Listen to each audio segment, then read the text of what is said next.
নমস্কার বন্ধুরা, পেয়ারার বাণিজ্যিক বাগান করেছেন কিংবা শখে এক দুটি গাছ লাগিয়েছেন।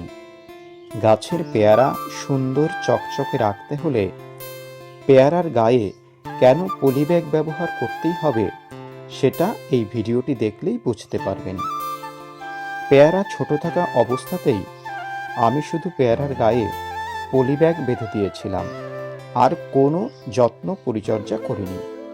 দেখুন কীরকম এক্সপোর্ট কোয়ালিটির পেয়ারা হয়েছে।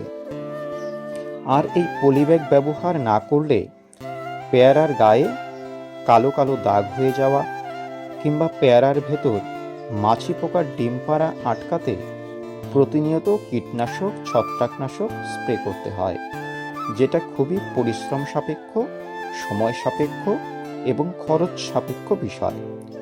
তাই বাণিজ্যিকভাবে যারা পেয়ারা চাষ করেন তারা অবশ্যই পলিব্যাগ ব্যবহার করেন। আমি আমার শখের বাগানেও দীর্ঘদিন ধরে পলিব্যাগ ব্যবহার করি। এই পলিব্যাগগুলি আপনারা কোথায় পাবেন? আমি বাজারের মুদি দোকান থেকে এই পলিব্যাগগুলি সংগ্রহ করেছি। সাধারণত মশলা প্যাকেট করার কাজে এই পলিব্যাগগুলো ব্যবহার করা হয়।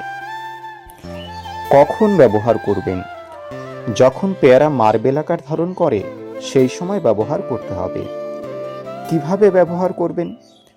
পলিব্যাগের নিচের দুদিক আগে কাঁচি দিয়ে সামান্য কেটে নেবেন, যাতে বৃষ্টির জল ভেতরে জমতে না পারে। এবার পেয়ারাটিকে পলিব্যাগের ভেতর ঢুকিয়ে পলিব্যাগের মাথাটি সামান্য মুড়িয়ে স্টেপলার করে দেবেন। বাস, কাজ শেষ। এবার পেয়ারা মাটিতে থাকুক কিংবা আকাশে, আর দেখার দরকার নেই। পেয়ারা ডাসা হলে শুধু তুলে খেতে হবে।